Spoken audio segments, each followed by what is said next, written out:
Hello, everyone, and welcome to this wonderful event for an even more wonderful film that is, I believe, so incredibly important, especially today, with some political news that is indicating how important this history is, especially on the legal and medical front.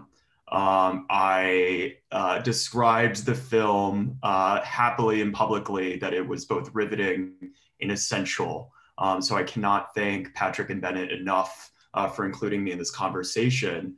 And I have quite a few questions, so I want to get right to it so that we also have time for those who are listening to be able to ask their own questions.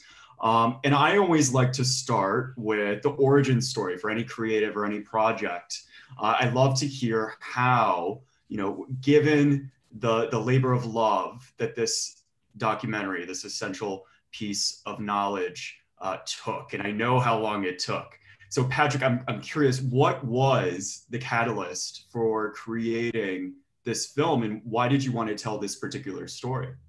Well, Eric, thanks for leading tonight's discussion. And Bennett, my co-director, and I appreciate the advice and guidance you gave us along the way. And it's great to be with Lisa Linsky as well. And hopefully Reverend Kennedy will be joining us shortly as well. And it's been such an odyssey. And I want to thank everyone who's here tonight for our first private virtual screening of CURED. Bennett and I plan a bunch more of these throughout the year. So we were testing out our new software platform, Show and Tell. So sorry if there were any glitches. It's a new platform and it's going to get better and be easier to use. So we're excited to be adjusting in a COVID world to figuring out how to connect with audiences. And in many ways, there are some benefits where more people are able to see the film who can't get to a specific event or whatnot. So thank you for being here with us. And also want to acknowledge Mattachine, the Mattachine Society of Washington, D.C., the co-host of our event tonight, has been great partners throughout this, serving as our fiscal sponsor, which has allowed us to get foundation grants and tax deductible donations to make this production a reality. And that's a good tie into your question, because the genesis of this idea really came from Charles Francis, the president of Mattachine. He and I have been friends for a long time. And about, I guess, 6 years ago or more, Charles gave me a film treatment that he had been working on about the life of Frank Kameny. And one of the scenes in his treatment was the famous 1972 panel with Dr. Anonymous. I was familiar with the story, but in reading Charles's treatment, it jumped out at me as what an amazing idea for a documentary. So I decided to explore it as a potential idea and eventually recruited my friend and now collaborator, Bennett Singer, and he and I embarked on this long journey, which has taken more than 5.5 years. And as we got started, we realized how essential this story was to the history of the LGBT civil rights movement, because as long as we were classified as being mentally ill, then progress toward equality was never going to happen. So it was really has been so satisfying to find the amazing heroes and heroines and to be able to tell this important story. Thank you. And you mentioned someone else who is joining us today on this panel, who is such an honor to be in conversation with her, Lisa Linsky. A bit of information about Lisa, if you haven't met her already. She is a partner at the international law firm McDermott, Will & Emery. She's an experienced litigator and has been actively involved in the fight for LGBTQ+ equality. She leads a team of lawyers who serve as pro bono counsel for the Mattachine Society of Washington, D.C. And in that role, Lisa and her team at McDermott published a white paper that examines the history of conversion therapy and explores current efforts to end it once and for all. It's called The Pernicious Myth of Conversion Therapy: How Love in Action Perpetuated a Fraud on America. Lisa's law firm was the first workplace to show CURED in the context of its annual celebration of Pride Month. Lisa, thank you so much for joining us. My pleasure to be here.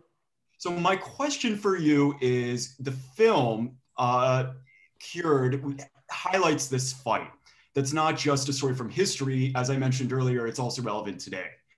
And so I'm wondering, despite opposition from the APA and other mainstream medical organizations, efforts to cure LGBTQ+ people by changing their sexual orientation or gender identity continue today. And they remain legal, as you know, for minors in a majority of states. And the white paper that I mentioned about conversion therapy was published in 2018, which was before CURED has been released.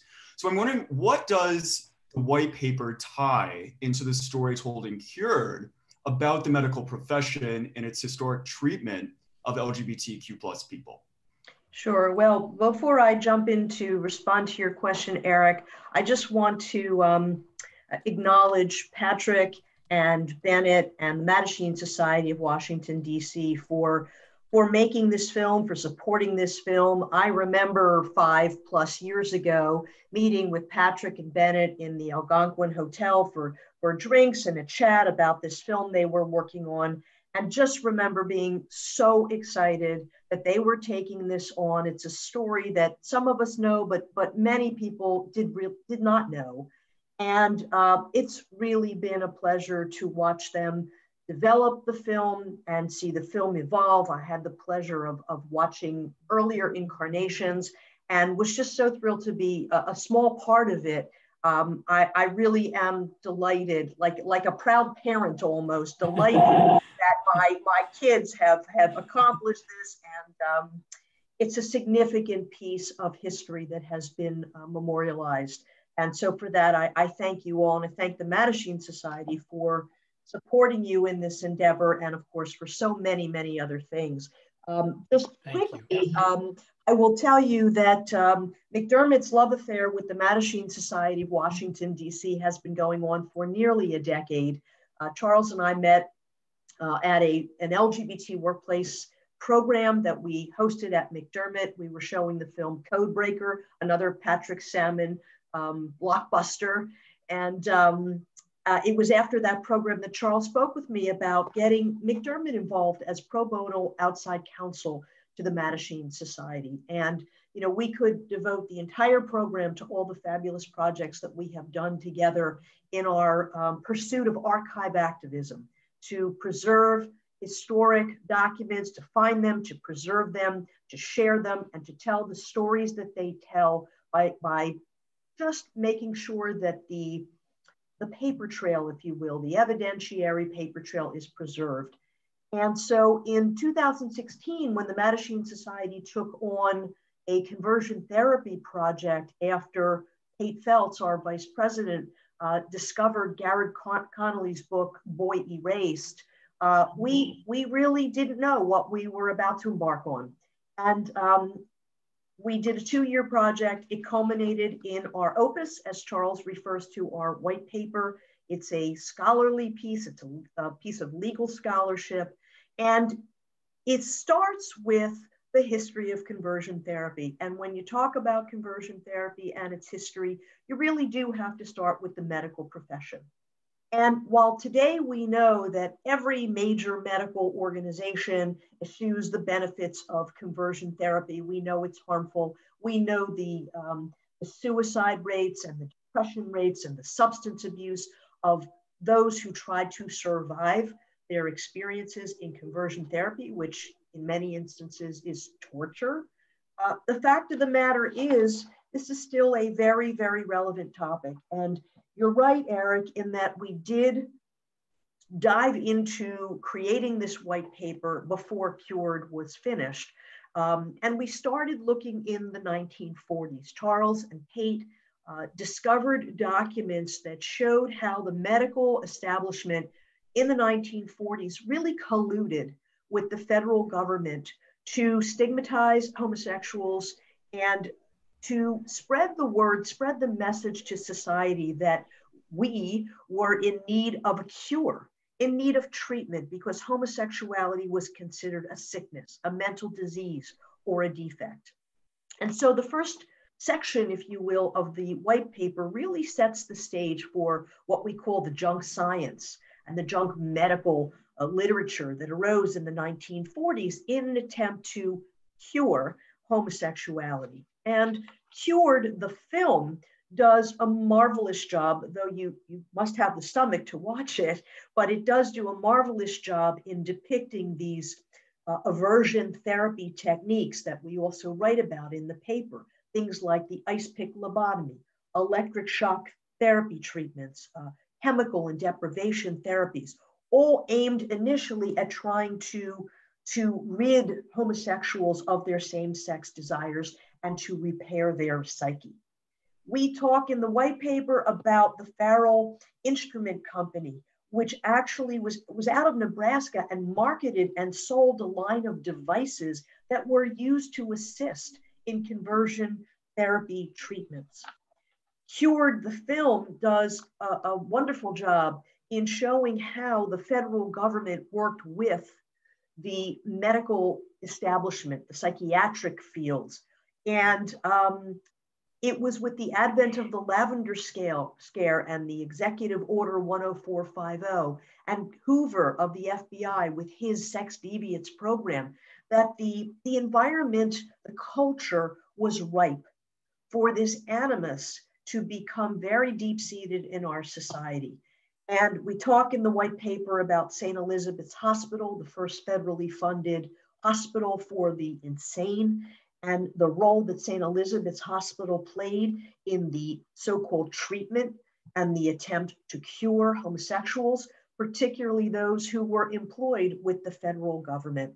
And CURED takes from this history, from these documents, from our story, from the stories of the historians and the heroes and heroines who were interviewed in the film, takes all of that and packages what really in many respects is a little known piece of civil rights history, how Frank Kameny and Barbara Giddings and Reverend Kennedy and so many others fought to make sure that homosexuality was declassified as a mental illness from the DSM.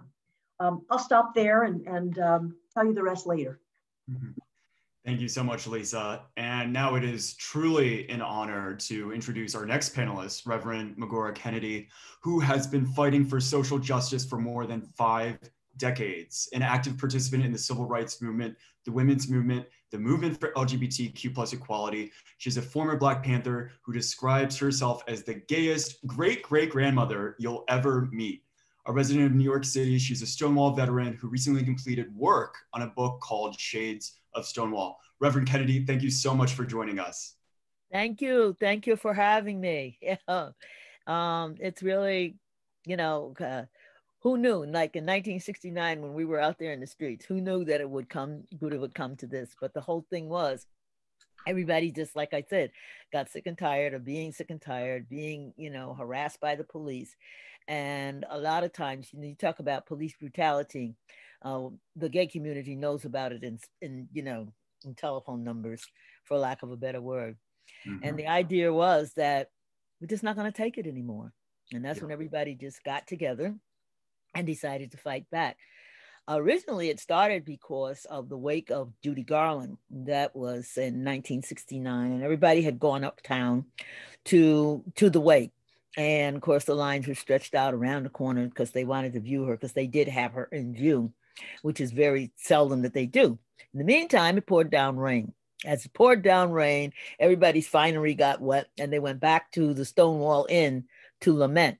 And when they went back to the Stonewall Inn, that was the night the cops decided to pull one of their famous raids. The result of that was the cops got inside. Marsha P. Johnson snatched the sign, because they used to have these signs that said, "This is a raided premises." Marsha P. Johnson snatched the sign and she ran out. And then also there was another guy that used to come in from California on the weekends. He was a football player. He got out of the Stonewall Inn and took the parking meter up out the ground, put it across the door so the police could not get out. Well, in those days, all they had was those walkie-talkies. And by the time they called for backup, the word had went around the whole area like wildfire, and everybody was like into the streets. The next thing happened when the police showed up. One of the cops slapped Stormy DeLavalade, who was a bouncer at Henrietta Hudson's, and she slapped the cop back. And that was the beginning, and it was on from there. Everybody was in the streets from that Friday night until that Monday. I got there on Saturday with Sylvia Rivera, and her and I were chased by the cops. And of course, at that time I was a minister then. I had my collar on, and this Catholic cop came toward me and said, "Oh, there's a faggot imitating a priest," and went to go for his gun. And when he went for his gun, Sylvia and I ran up into Gay Street. If anybody knows New York, Gay Street is like a cul-de-sac. So there was nowhere for us to get out except to go back towards this cop. And in those days, Uh-oh. Reverend Kennedy, it looks like you got muted. If you press the little, there you go.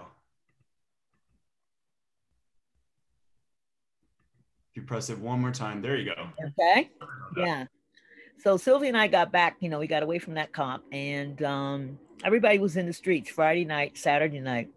On Sunday night, one of the things that was very seldom talked about was here come the Bible thumping, as I call them, Bible thumping Christians. And also the Crips and the Bloods came out of the Bronx coming down on Sunday. They're going to beat up on some gay people and got the surprise of their lives. And as I say, a lot of Christians went to the hospital that day. Absolutely. And of course, the Stonewall uprising really kicked off and enabled so much of the activism that we see in the film. And one of the most, I think, electrifying moments in CURED is your appearance with Barbara Giddings in 1971 on this groundbreaking panel of lesbians who confronted David Susskind. And so I'm wondering if you could take us back to that moment of resistance, and what were you thinking and feeling as you were challenging his argument that homosexuality was a mental disorder? Well, I think one of the things the most interesting thing, I was trying to remember back because, you know, like I'm 82 now, you know, so mother does have senior moments. But I remember that one of the things that happened was he was so like uptight, and he didn't hardly want to talk to anybody. And so Barbara Giddings extended her hand to him, and he like kind of, you know, was like, should I shake her hand or not? And he just walked totally by me, just so when we got, you know, when it come time to go in studio, he was like sitting between us. Barbara Giddings was on this side, and I was like across from her. And he just went on this rant and this rave. And I just couldn't take it anymore. I said, "Oh, does it make you feel good, you know, to talk the way you're talking, you know?" And he was kind of taken back by that. And then from that on, Barbara Giddings, she let him have it. I let him have it, and we just, you know, yeah. Typical Barbara. Yes. That's wonderful. Well, thank you for sharing those memories. And Patrick, I want to bring it back to you. I just wanted to say that I am an original Black Panther, not an ex-Black Panther. There's no such thing as an ex-Black Panther. Once you were in the Black Panther Party, it was me and two of my sons. We are original Black Panthers. And my youngest son, who was in the Black Panther Party, is now the president of the city council in Kenosha, Wisconsin. He went out there when the police were out there. My son put himself between the police and the people of Wisconsin. I mean, that was part of our training in the Black Panther Party, you know. We had 2 minutes with Joe Biden during that time. And then after that, like right now in Kenosha, they're working things out. Mm-hmm. Just goes to show that so much has changed since 1970, but also very little has changed since 1970. So thank you for keeping up the fight. Patrick, I'm so curious about the production process, including, you know, I'm a historian, and so especially your use of archival materials is so compelling in the film. So I'm wondering, how long did it take you to make the film, and what were some of the most surprising things that you found over the course of your research? Well, it was quite an odyssey, and I want to give credit to our two great archival producers, Murdu Chandra and Luann Jones. They were with us every step of the way, and it's really a mix of, there were two pieces. With some, you know, in looking at the literature that's out there and the stories about how this change came about, it was a matter of tracking down some of the people involved. And then once we knew who we wanted to interview, then we would work with our archival producers to try and find material, because one of the things we wanted to do, Ben and I wanted to find archival material, footage and photos of the activists doing this work at the time. So Dr. Charles Silverstein, we found this clip of him on 60 Minutes. There's a great clip of Ronald Gold having a confrontation with an anti-gay protester. And of course, Reverend Kennedy, the amazing talk show with David Susskind. And in that situation, we found the archival material. And then Bennett and I set out to find Reverend Kennedy, and we were thrilled to get connected and are appreciative of her sharing the story here in the film. So that was one piece of the equation. getting the voices to be highlighted in the film. And very early on, we realized that, of course, a lot of the people are, at an advanced age, and we needed to interview as many people as possible. And a few people, unfortunately, have passed on since we interviewed them. Ron Gold, for one. And we're just so grateful that we were able to get these recollections before they passed on. And then there's some great archival material. I know you, Eric, know all that's out there with Frank Kameny. And I saw Josh Howard, who's the director of the Lavender Scare, is on with us, and he was gracious in letting us use the interview he did with Frank in the last years of his life. So, one of the highlights, though, in the hunt for archival research, and I know, Eric, you appreciate this, you can't do archival research from a computer. You have to get out there and visit the libraries and dig through boxes and see what's there. And one of the highlights of our search for archival material, Bennett and I went to the Historical Society of Pennsylvania, where the John Fryer collection is held. And there are 217 boxes of there. And Dr. Mary Cote is with us. She's one of John's friends, and we were able to interview her and Harry Adamson, who was also one of John's friends. And in the collection, the 217 boxes, was one labeled miscellaneous audio. And Bennett gets credit for the find, but he was digging through and had a tape recorder, a tape player, listening to all the tapes. And he let out an unlibrary-like noise when he discovered audio of the 1972 panel with Dr. Anonymous.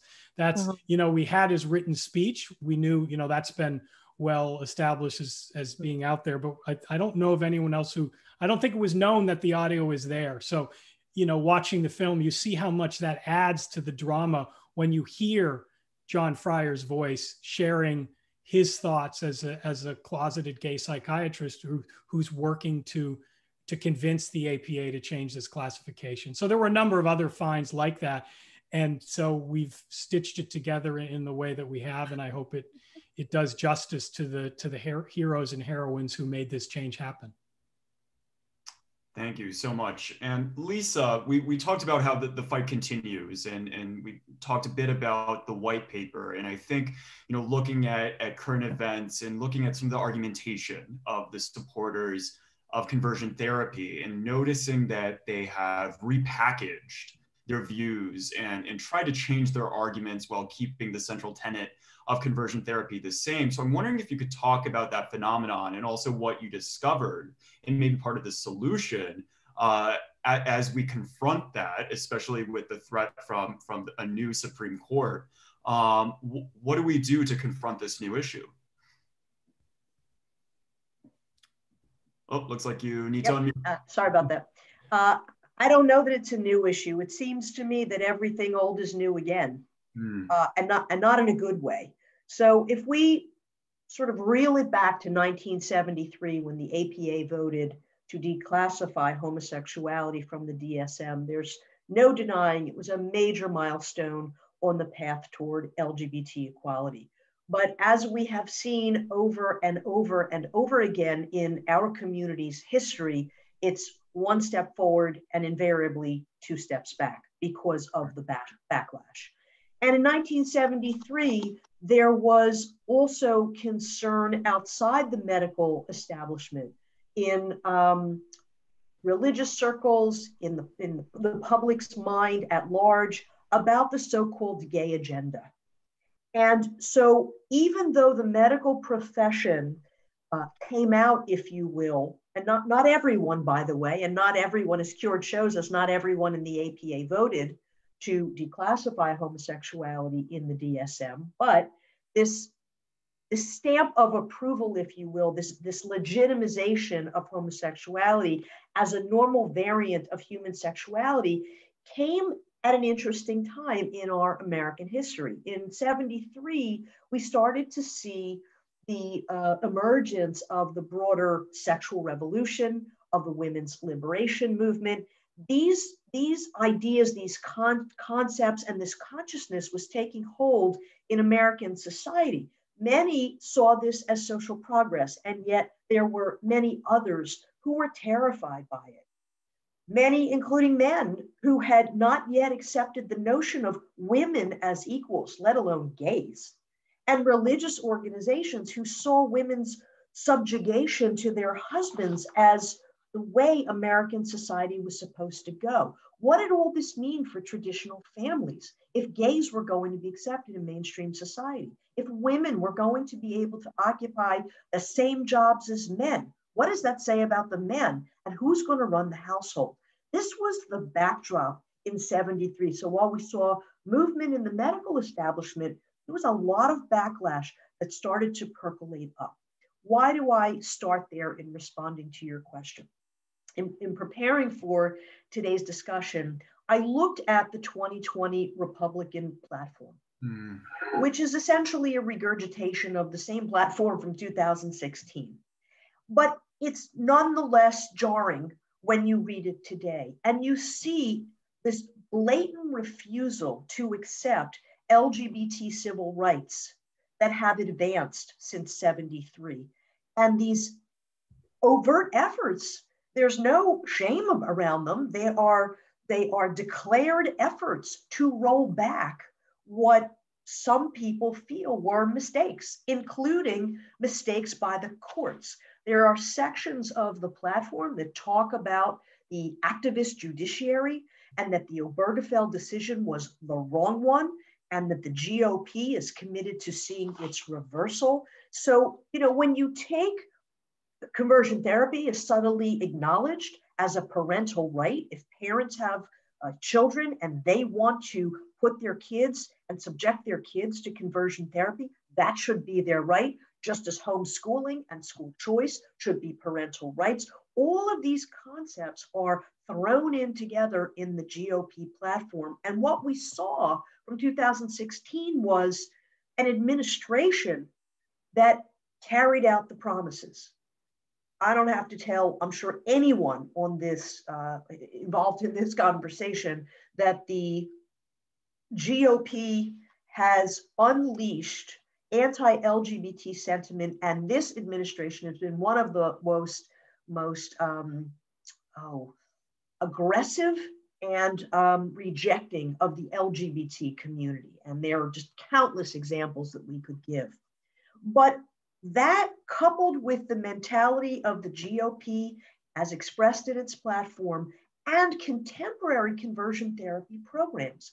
When we took on our white paper addressing the history of conversion therapy, and we did a lot of talking about it, we did a lot of PR, if you will, to get the word out that we were doing this project. I cannot tell you how many times people said, wait, that's something that happened decades ago. Why are you talking about this? People, by and large, did not realize that this is an ongoing issue. There are organizations, just to name a few, NARTH, the National Association for Research and Therapy for Homosexuals, founded by Dr. Joseph Nicolosi, the father of conversion therapy, has now rebranded itself as the Alliance for Therapeutic Choice and Scientific Integrity. They support mental health professionals engaging in sexual orientation change efforts. Jonah, which was a Jewish organization, was shut down twice as a result of lawsuits brought by the Southern Poverty Law Center. Restoration Path is a new incarnation of Love in Action, the ex-gay ministry that Garrard Conley was made to go through. Living Hope Ministries, Restored Hope. I mean, there are just so many of them, and many of those that are active today are faith-based or religion-based conversion therapy projects.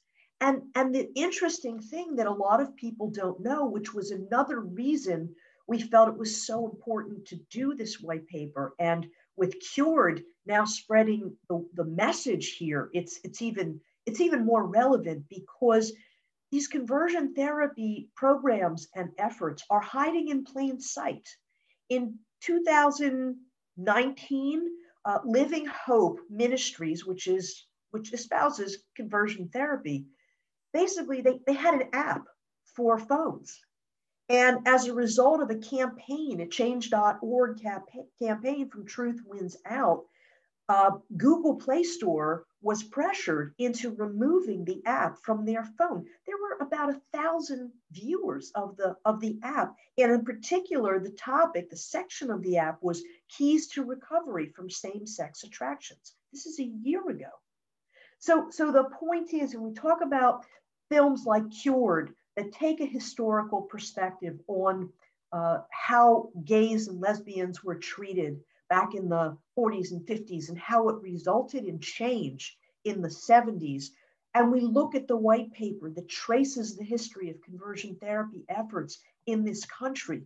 The thing that we're left with, I believe, the point that we're left with is this community and our allies must stay woke, because there are forces at work in this country, and they are dark forces, let's call it for what it is, that are attacking the LGBT community, that are frankly left to their own devices, will not only turn back any progress that we've made, but will ensure our second-class citizenship. Thank you so much, Liz. I'm so glad you brought up the platform, because I think we're all seeing how the administration is attempting to gaslight us and to gaslight our loved ones into believing that we are not at risk, that our community is not threatened, especially its most marginalized members. And Reverend Kennedy, I want to make sure we have time for audience questions, but I want to ask one more that I think is really important, because one thing that we touched on is we are having this conversation at a moment when people are in the streets fighting and in some cases dying for racial justice. And the battle that is chronicled in Cured is different in many ways from the Black Lives Matter movement. But as someone who has been fighting for racial justice as well as for LGBTQ+ equality for decades, I'm wondering, what lessons do you think we can draw about how intersectional social change happens? Well, one of the things is, as we often say, the struggle continues. You don't give up. You keep going, you know. They say get back, we say fight back. Thank you. That's just the way it has to be, because like one of the things that has happened is you see a lot of people in Black Lives Matter, people from the gay community, they're fighting now side by side in different places. And that has to continue, because, you know, if one person is oppressed, we're all oppressed. And one person is free, we all get free. But you have to keep going. You just cannot give up. Thank you so much. And the perfect note to end on for at least the panel part. And now I want to pass the speaking stick to Lex, who will now coordinate our audience question. Thank you so much, Eric. And thank you all for that amazing dialogue. I'm so grateful to be here. We did get a couple of really great questions from our participants. So I just want to ask that everyone who is present in the meeting right now, please turn your videos on. We would love for our panel to be able to talk to some faces rather than little gray squares. Make some community here and connect with each other. Thank you so much. And so I'll pull, the first question I saw was from Warren Blumenfield. So I'm going to go to you first. I'll ask you to unmute. You should be able to do that now. And if you need a reminder of your question, you can let me know, but go ahead. Okay, I've been looking at the ways that religion, law enforcement, and science has defined LGBTQ+ people. They haven't allowed us to define ourselves until the last few decades. In terms of science, I've done a lot of work on the ways in which the eugenics movement defined us as a lower life form, not fully human, as an immature remnant of life forms. Psychology has defined us as mentally ill, as psychopathological, as predatory. In '73, as the film beautifully demonstrates, we were undefined as mentally ill within the DSM. Unfortunately, in the beginning of the 1980s, the HIV pandemic re-medicalized us in many ways. And we had tried to take off this medical label, but the pandemic re-medicalized us. There's a saying that what government giveth, government can take away. Similarly, what psychology, why psychiatry, what science giveth, they can also taketh away. How can we as LGBTQ plus people within, with our history and also within this pandemic, how can we trust science?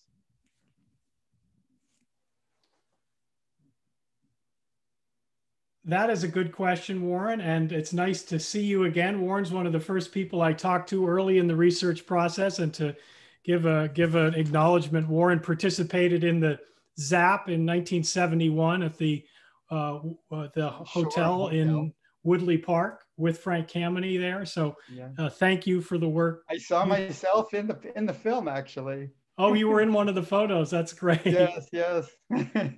Well, I think in answer to your question, it's a provocative question and a good one. I think the answer is to be vigilant and to be, questioning, and to make sure we're getting the right information, and to challenge authority, and authorities of all sorts. I mean, specifically on this issue, I do want to acknowledge the American Psychiatric Association for the progress they've made. I mean, the medical director, as we show in the film, CEO and medical director, Dr. Saul Levin, is an openly gay man who has led the organization to aggressively challenge conversion therapy. And in this case, with this film, some organizations, they try to hide their dirty laundry, but to the APA's credit, they let us have access to their archives, which, candidly they're not as well organized as they could be, and they understand that. But so they didn't even know what we were going to find. So credit to the APA Foundation for letting us, and the APA for letting us, have access to the material that some of which ended up in the film. And I know that's not a direct answer to your question. I think, Warren, that's a question maybe all of us can think about. I don't know if any of the other panelists have thoughts on it. I know it's not much of an answer, but I think it's kind of rhetorical. It's a rhetorical question. I didn't expect you to. Lisa, I would add to what Patrick said, Warren, by saying two things. One is, you bring up a point that just underscores the importance of the work of Patrick and Bennett with a film like Cured, and the Mattachine Society of Washington, D.C., and their archive activism to make sure that the past is not forgotten, particularly now, because the past is our present in many respects. So reminding people, sharing with people, and a lot of our allies. Look, I just read the other day that 70% of Americans support marriage equality. It's higher than it's ever been. So we are not, in those respects, back in the 40s, 50s, 60s, and 70s. We have tremendous support among our fellow citizens. But the other piece of this is the legal piece. And this is why it's so important to support legal organizations like the ACLU and Lambda Legal, the two examples, right, who are fighting and work with pro bono lawyers like those at McDermott, fighting and taking on these cases to educate, because the cases do educate. And it takes time. And I think it was Larry Kramer who said, basically in his way, he said, been there, done that. And he wasn't really interested in doing it again. But you know what? As Reverend Kennedy said, we got to keep going because there's no alternative for us. And then on the other, I would like to add in there too, Warren, remember that when they're talking about less than, during the time, I think if everybody ever gets a chance to go into the 1619 Project, when Africans were first brought to this continent, that's 401 years. Our people could not give up, even with slavery and then being free of slavery. The Africans were declared 3/5 of a human, which is kind of like the same declaration they try to put down with the gay community. Never forget. Thank you. So the next person that I'm going to go to at a great question is Omar and Joe. You should be able to unmute now. Thank you. I think my question is actually connected to what we're talking about, but thank you so much, Patrick and Bennett, for this amazing documentary. It was really, really nice to see the final version. My question is, with the APA removing homosexuality from the DSM. They're basically saying it's no longer a disease. But I feel like this is different from actually saying that this is actually a normal variation of human sexuality. So we're not really saying yet, you know, or at least the scientific community or the medical community has not come out to say that this is actually normal. So I'm curious to hear from you guys or anyone on the panel on what do you think is the next step, or what is, you know, what is needed to actually move in that direction where we can say, look, this is a normal variation of human sexuality. And specifically, do you feel like there's any role for the APA or the psychiatric community or the medical community in that? Or is that something that needs to be addressed in a different forum, like outside psychiatry and outside medicine? I'll just jump in because there was a pause. And this is Lisa. I'm the lawyer on the panel. And it's a great question, Omar. And what I will say to you is, if you look back around the time that the APA was considering declassifying homosexuality as a mental illness, you see there was a body of scientific and medical research that was evolving that said just what you said, that homosexuality was a completely normal variant on the scale of human sexuality, and there was nothing wrong with it. And I believe that most, in fact, perhaps all of the major medical associations today do say exactly that. Now, whether some people are going to believe that or resist that, that's when you get into the interesting conversation, right? But yes, these organizations have come out and said, this is not mental illness. This is not sickness. This is nothing to be cured.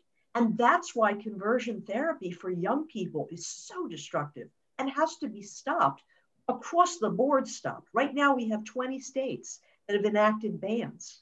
It's not enough. Mm-hmm. It's like whatever we have to do in the next 30 states. I mean, we got 50 states, and we, you know, declassification is very, very important. And we have to keep going until it is done. No more conversion therapy. And I know one of our goals, to the streets. Indeed, one of the goals with CURED is helping organizations working to ban a conversion therapy use this film as a tool to educate their members, educate activists. I know I saw a couple of people from the Trevor Project and the great work they do. And so we're hoping that this film can be a tool in helping move the ball forward to create the kind of change, Omar, that you spoke of too. Mm-hmm.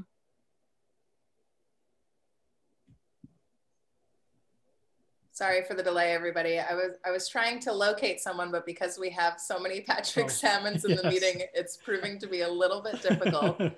Sorry about that. This is our first Zoom virtual event, so thank you for putting up with the technical. As Eric said earlier, it's sort of like the Matrix. Yeah. I think I'll go to Bob Connolly next. Go ahead, Bob. Hi, thank you. And Bennett and Patrick, thank you so much for this incredible film, which is just wonderfully comprehensive about the backstory leading up to the APA's meetings, and especially in all of the participants who you included. Reverend Kennedy, I've never met you, but I fell in love with you this afternoon. I loved watching you, so thank you. Thank you. And so my question is this. We know that the APA basically declared that homosexuality does not constitute a pathology in 1973, but at the same time, they went further by denouncing laws that institutionalized discrimination against homosexuals, like sodomy laws or public accommodation laws, et cetera. I'm wondering what you discovered in your research about the conversations that were occurring at the APA during that time, because it seems to me that they would not have had to have gone that far with the declaration of homosexuality as not in and of itself a mental illness. Yeah, I mean, one of the challenges with a film like this, I know, Bob, you can appreciate this as a documentary filmmaker yourself, is sort of what you're limited to in terms of being able to put in the film.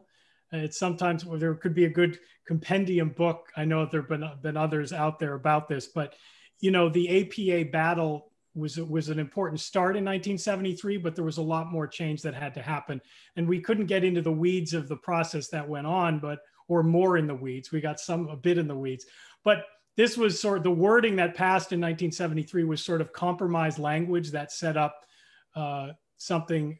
There was still something called sexual orientation disturbance. So people who were troubled by the fact that they were gay or lesbian could still go to therapy, and that was blessed by psychiatry, if you will. So that was a long running effort that took many more years to get that entirely expunged. But I think, you know, another piece of what was passed, and you alluded to it, was a resolution from the APA board that talked about the discrimination that gays and lesbians faced. And I think that there's been a long time fight. I know the trans community engaged in amazing activism to cause the APA to evolve on its view on that, on how trans people are treated in the APA's nomenclature. So it's been a long running effort, and that fight isn't over in terms of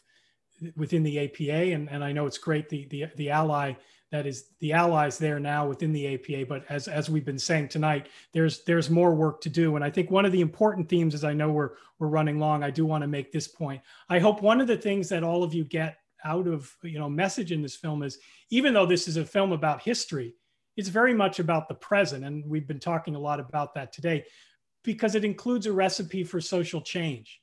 And I think really throughout so many social change movements, you need the mix of angry people in the streets or angry people protesting at events.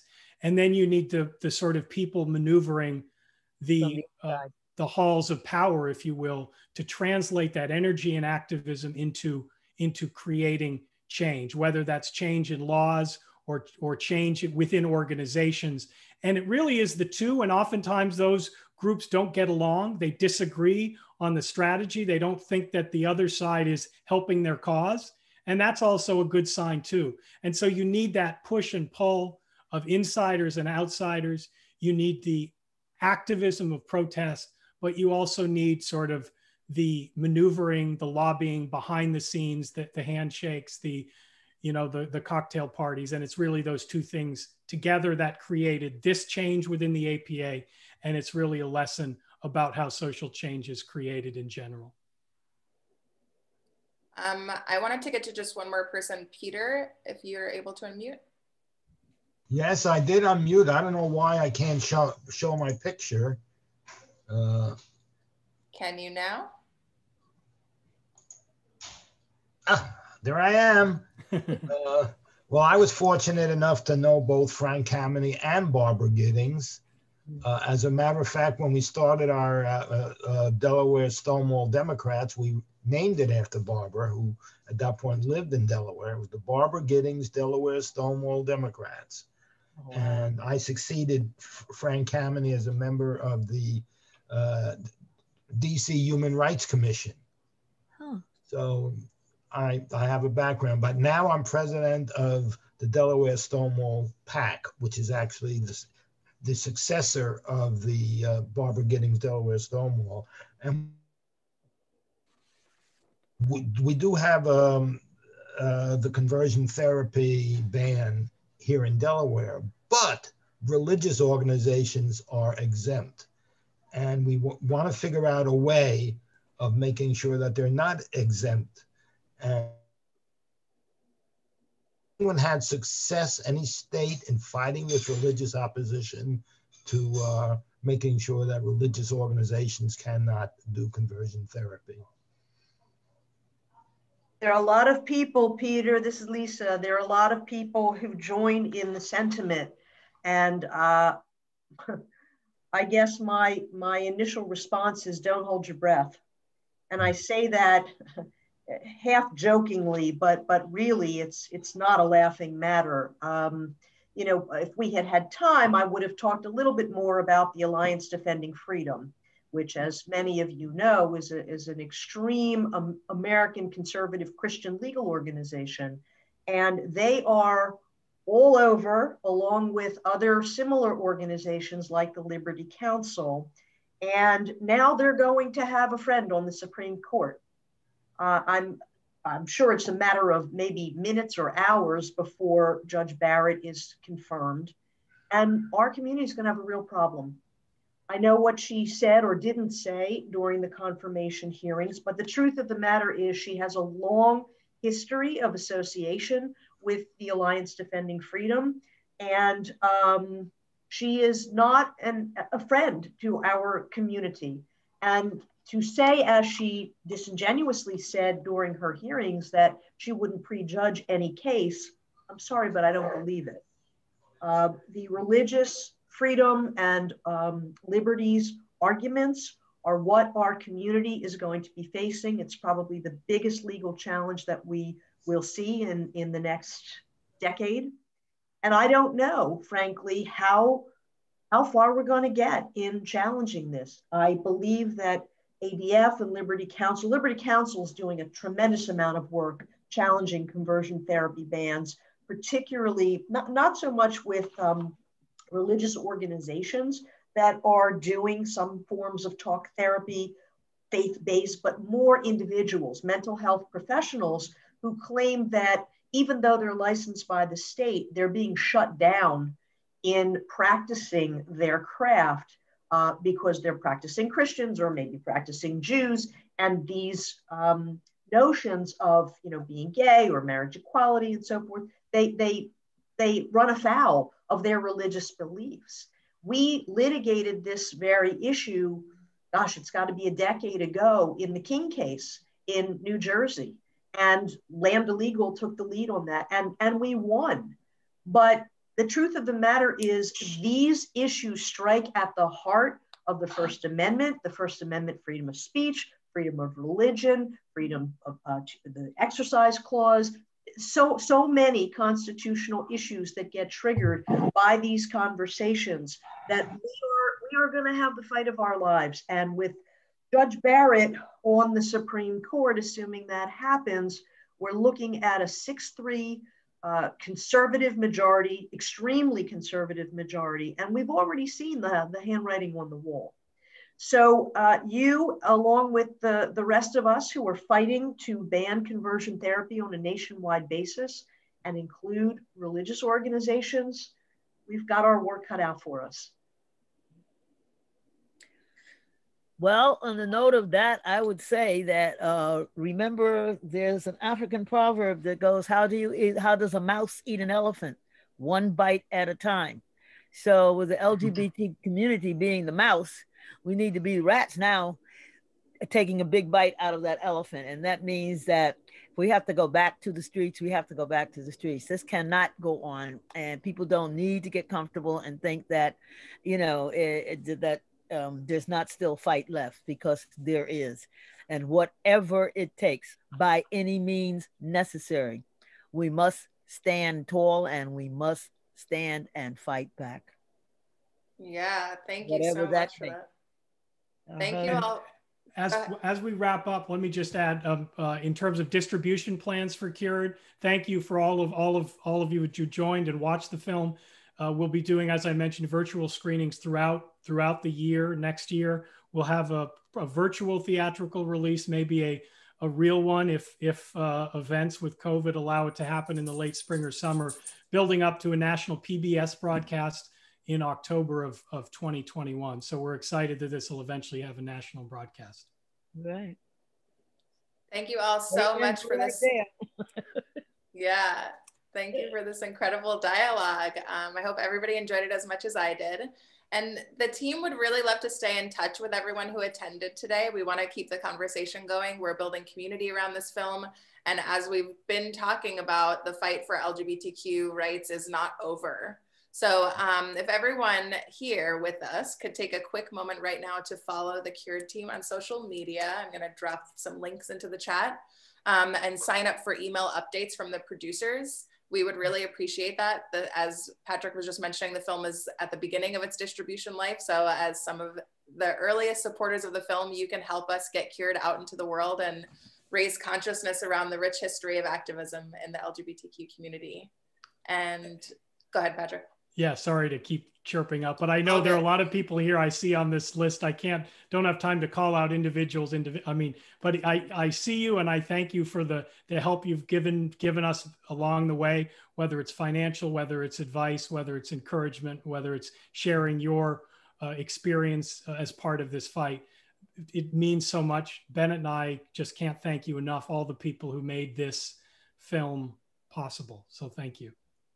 And now everybody can unmute yourselves if you would like to say thank you and goodbye. Thanks, Patrick. Thank you. Thank you. Thank you for having us. Thanks, Brilliant film. Thank you.